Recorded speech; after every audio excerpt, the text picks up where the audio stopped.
I feel my heart erase, so catch me if I fall.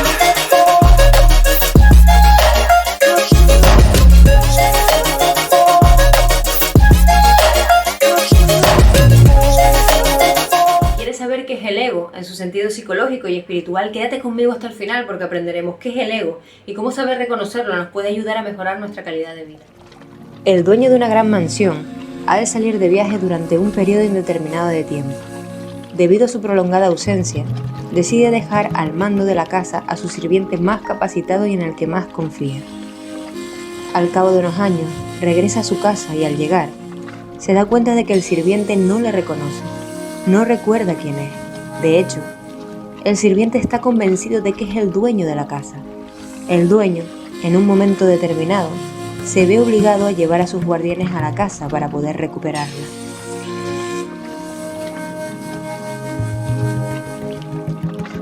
Si te gustó este cuento sufí, déjame decirte que es una analogía en la que puede verse reflejada en nuestros primeros años de vida, en la que nosotros, los dueños y genuinos, dejamos el control de nosotros mismos a nuestro ego, una parte de nosotros mismos que quiere ser la totalidad de nuestro ser. Durante esta fase de nuestras vidas, este ego gobierna de una manera más o menos eficaz, y con el paso de los años, olvida quién es su verdadero amo. Y como la gente no sabe quién es el verdadero amo, este oculta su identidad y acaba por olvidar cuál era su misión original. Los guardianes a los que hace referencia el cuento pueden ser el rechazo, la culpabilidad, la depresión, la proyección con la que culpabilizamos a los demás, todas aquellas situaciones de dificultad que al afrontarlas y superarlas encontramos la habilidad que necesitamos para recuperar nuestro poder. Entonces el sirviente, es decir, nuestro ego, acaba por escuchar la voz de nuestro ser y comienza a colaborar en un propósito que lo trasciende a él.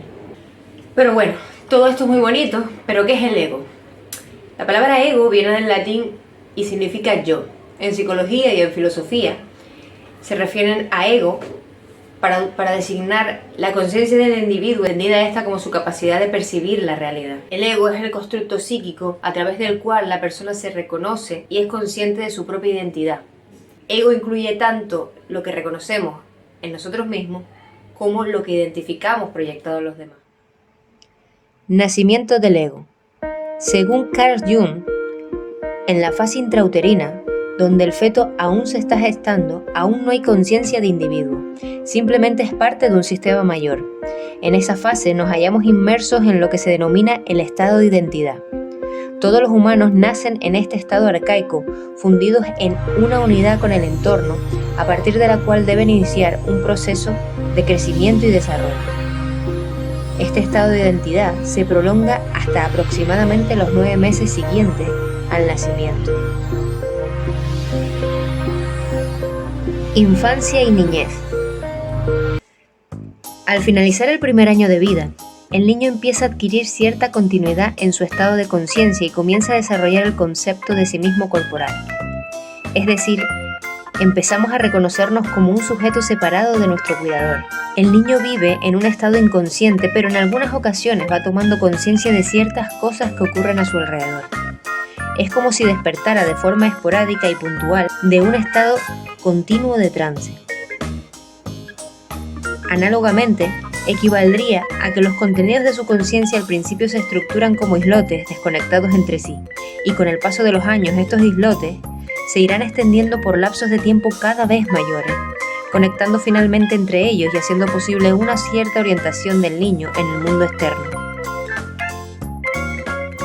Estos islotes representan los distintos conceptos que vamos teniendo en función de nuestras experiencias. No sé si recuerdan la película Inside Out o Del Revés o Intensamente, no sé, depende del país en el que me estés viendo, pues se llama de una manera u otra, pero la peli es la misma.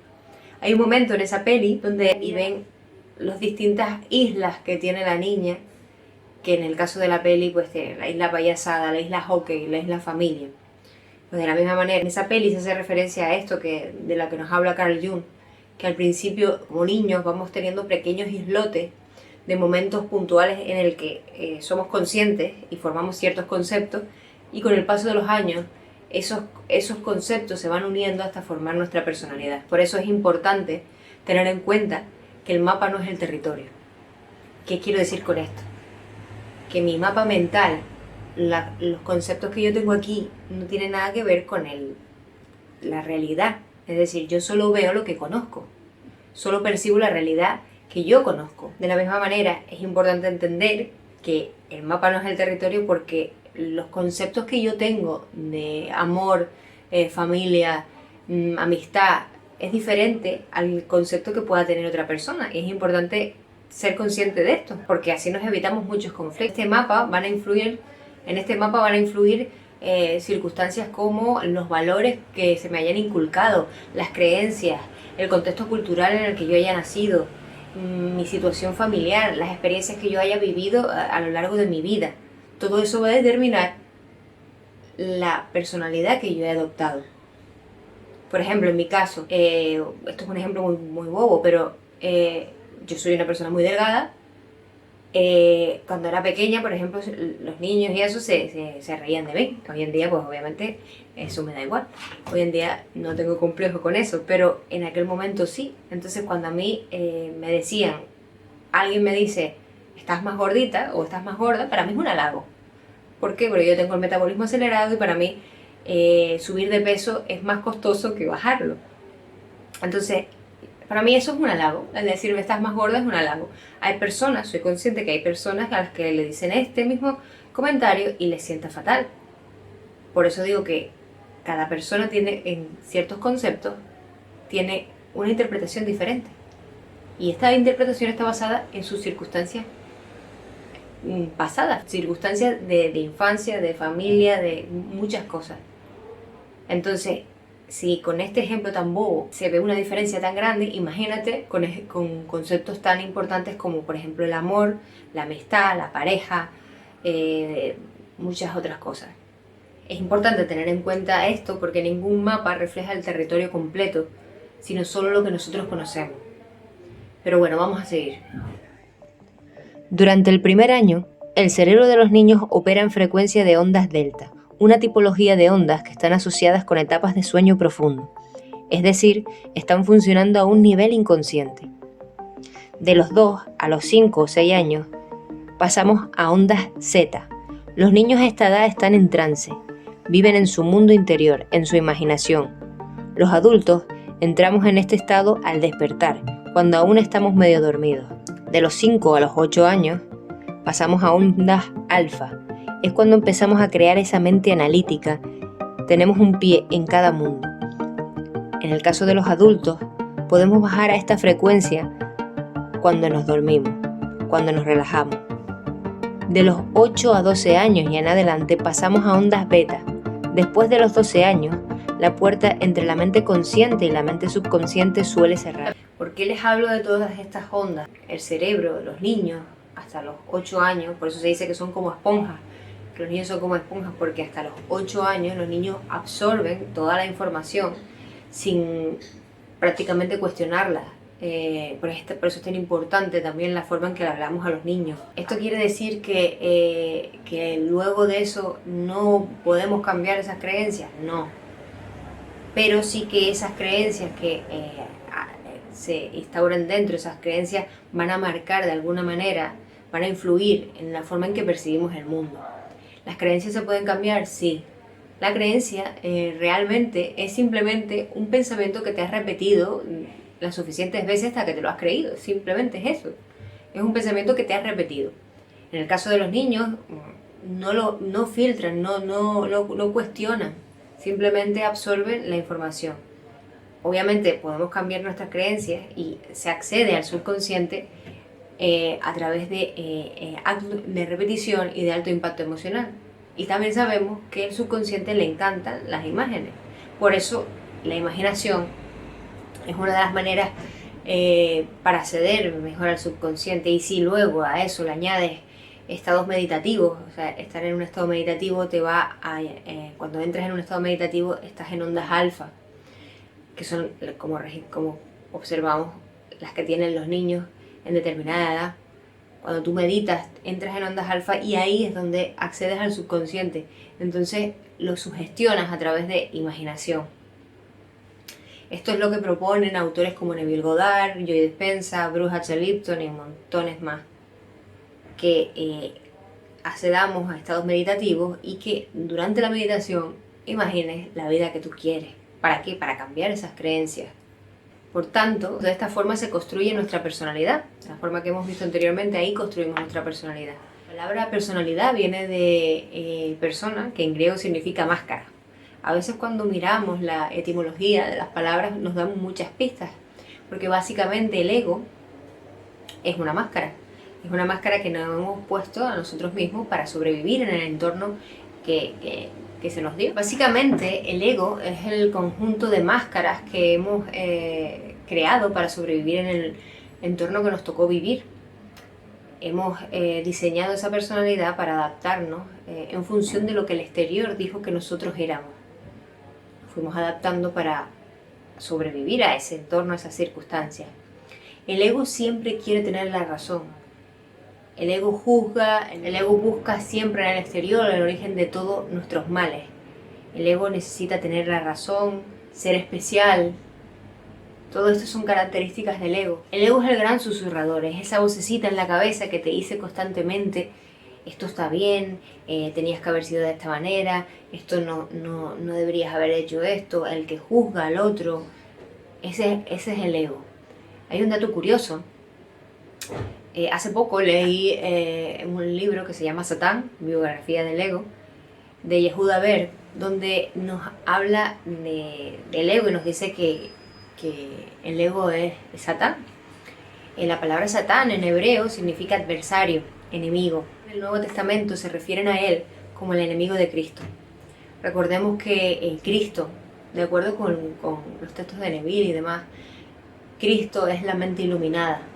Entonces, si decimos que Satán significa enemigo o adversario, el enemigo de una mente iluminada es el ego, es la duda. Si nos damos cuenta, esto en realidad tiene todo el sentido del mundo si observamos, si estás familiarizado con la Biblia y con el cristianismo un poco, y bueno, realmente ya es cultura general, porque la figura del diablo siempre se le ve tentando, siempre se le ve como esa vocecita que te tienta, que te dice tú no puedes, que juzga al otro. Incluso en la Biblia o en las películas estas de Jesús y demás, siempre aparece el diablo tentando a Jesús. Entonces esto es el ego, ¿vale? No es otra cosa. La palabra, la figura de Satán realmente está escenificando el ego. Tenemos que tener en cuenta que el ser humano es uno de los pocos o el único animal que necesita de papá y de mamá durante un montón de años para tu supervivencia. Si observamos el reino animal, sí, los padres están con sus crías durante un tiempo, los enseñan a cazar y demás, pero al año o menos a veces ya la cría empieza a buscarse un poco la vida. Nosotros no, el ser humano necesita de papá y de mamá o de nuestros cuidadores durante un montón de años para nuestra supervivencia. Por eso ese apego, por eso esa necesidad de adaptarse al entorno para la supervivencia, y por eso creamos ese ego que en realidad es necesario para poder adaptarnos y vivir en el sistema. Por eso indudablemente el ego es necesario hasta que nosotros tengamos el cerebro lo suficientemente desarrollado para poder pensar conscientemente y tener un pensamiento propio. Por eso, para entender tu ego tienes que tener en cuenta el entorno en el que te has criado, la situación familiar en la que te has criado y el conjunto de creencias que has adquirido, y cuestionarlas, porque muchas de las formas, o si no todas, casi todas, en la que tú piensas vienen de tu entorno y lo has adquirido probablemente como palabra cierta, y hay muchas cosas que probablemente no hayas cuestionado y ni siquiera son tuyas. Porque yo me llamo Itaiza y ni siquiera mi nombre lo elegí yo, ¿vale? Me encanta mi nombre, pero ni siquiera eso lo elegí yo. Entonces, tenemos que cuestionarnos qué cosas sí nos sirven y qué cosas no nos sirven. En contraposición al ego está nuestro verdadero ser. Y aquí viene el hándicap de la vida, ¿no? Porque cuando nacemos estamos en el vientre materno, estamos en conexión, en unidad total, y luego se produce esa herida de separación a la que llamamos parto, y aprendemos con el paso de los años que para sobrevivir tenemos que mirar hacia afuera, que es desde afuera donde nos van a dar las cosas que necesitamos para sobrevivir, y que para adaptarnos tenemos que mirar hacia afuera, que para que yo sobreviva tengo que mirar hacia afuera. ¿Por qué digo que es el hándicap de la vida? Porque el camino es de vuelta a casa. Lo curioso es que cuando naces, te haces mayor y demás, al principio el sistema funciona mirando hacia afuera, y luego para ser feliz realmente vas a tener que aprender a mirar hacia adentro. Por eso que digo que el camino es de vuelta a casa. Vas a tener que volver a esa unidad, tener que volver a mirar hacia adentro y darte cuenta que lo tienes todo y que lo de fuera es solo una ilusión. Porque además lo de fuera simplemente es un reflejo de lo que está dentro. Estamos acostumbrados a mirar fuera, a que lo de fuera nos valide, lo de fuera nos elija, lo de fuera nos diga lo bueno o malo que somos. Y el mundo funciona al revés. Todo es de dentro hacia afuera, como es adentro es afuera, como es arriba es abajo. Siempre es dentro. Entonces todo lo que vas a ver fuera responde realmente a tu nivel de conciencia. Por eso hay una frase de Neville que para mí lo dice todo, y es que se manifestará en tu vida lo que seas consciente de ser. Tú vas a ver fuera lo que ya tienes dentro. Si tú eres consciente de ser algo, es lo que vas a ver fuera. ¿Cómo podemos saber cuándo estoy en ego? ¿Cómo puedo saber yo cuándo estoy en ego? Wayne Dyer habla del ego y nos da 3 componentes del ego que nos pueden ayudar a ver cuándo estoy en ego. Y él nos dice que el ego, estos 3 componentes, dice el primero, el ego te dice, eres lo que haces. Por eso, desde pequeños en la escuela se nos enseña a hacer, hacer y hacer. Y cuando, si por cualquier motivo no puedes hacer algo, o por diferentes circunstancias sientes que no tienes valor. Esto es lo peligroso de creer que eres lo que haces. Porque desde el momento que no puedes hacer algo ya te quedas sin valor. Esto no tiene ningún tipo de sentido. Otro de los componentes del ego es que te dice, eres lo que tienes. Y este es maravilloso porque eres lo que tienes, así estamos todos, ¿no? El sistema también te ayuda a que creas esto. Entonces vamos toda la vida, nos dedicamos la vida a correr detrás de ciertas cosas, de un coche, de una pareja, de una carrera. Cuando acabe la carrera seré feliz. Yo recuerdo que cuando estaba en la carrera de 100 años, cuando acabe, mi vida va a ser boom. No. Cuando tenga el coche, boom. No. ¿Y qué pasa? Que llegas, y cuando llegas tienes un momento de placer, un momento efímero, se va así, y con la misma vuelve otra vez el ego a decirte, pero realmente si tuvieras esto, ahí sí serías feliz. Nada de eso es verdad. Tú no eres lo que tienes. No eres el coche que conduces, no eres la pareja o no pareja que tengas al lado. Por eso también vivimos en un sistema, por eso todo el mundo es profundamente infeliz, porque vivimos en un sistema que nos vende todo lo que el ego te dice, o sea, un sistema que está totalmente corrupto. O sea, es el ego hecho sistema. Entonces, cualquier cosa que te diga que tú eres lo que tienes, y si no tengo lo que el sistema supuestamente me dice que tengo que tener, la casa, el trabajo top, ser famosa, tener una persona al lado, determinada perro y un jardín, entonces no valgo, entonces no tengo valor, entonces no soy feliz. Mentira, eso es ego. Otro componente que el ego te dice es, eres lo que los demás piensen de ti. Y este es mi preferido, porque si nos damos cuenta y analizamos todo lo que hemos visto anteriormente, lo que los demás piensen de ti probablemente responda más a su propio mapa que al tuyo, que algo que tenga que ver contigo, porque yo solo veo lo que tengo aquí y interpreto el mundo acorde a lo que yo he experimentado. Con lo cual, lo que yo juzgue o no juzgue de ti habla más de mí que de ti, lo cual es absurdo. Tú no eres lo que otros dicen que tú eres, ni tu valor depende de la opinión de otra persona. La opinión de otra persona no te define en absoluto. Tú vales y punto. Es algo intrínseco, o sea, no tiene que haber yo valgo porque, no, valgo y se acabó. Entonces, para finalizar, algunos consejos para reconocer cuándo estamos en ego. Mi consejo es que observes tus pensamientos y las emociones que esos pensamientos te están haciendo sentir, porque podemos obtener mucha información acerca de las emociones que tenemos en nuestro cuerpo. Si esa emoción me hace sentir vacío, si esa emoción me hace sentir inseguro, todo eso probablemente sea un pensamiento que viene del ego. Porque un pensamiento que viene del ser es amor puro y te va a dar paz. Cuando te observes comparándote con alguien de fuera, cuando te observes buscando en el exterior, eso es una distorsión de nuestra realidad. Como digo, lo más importante es saber qué es el ego para poder reconocerlo. Si lo veo, lo puedo trabajar. Si yo no lo veo, no lo puedo trabajar. El conocimiento es poder. El miedo viene de la falta de conocimiento, de la falta de información. Como digo, el conocimiento es poder y el conocimiento aplicado a uno mismo es empoderamiento. Y hasta aquí, espero que les haya gustado este vídeo y nos vemos en el siguiente. Cualquier pregunta o duda que puedan tener acerca del contenido, pues me lo pueden dejar en los comentarios y estaré encantada de responder lo que yo pueda. Muchísimas gracias y un besazo muy grande.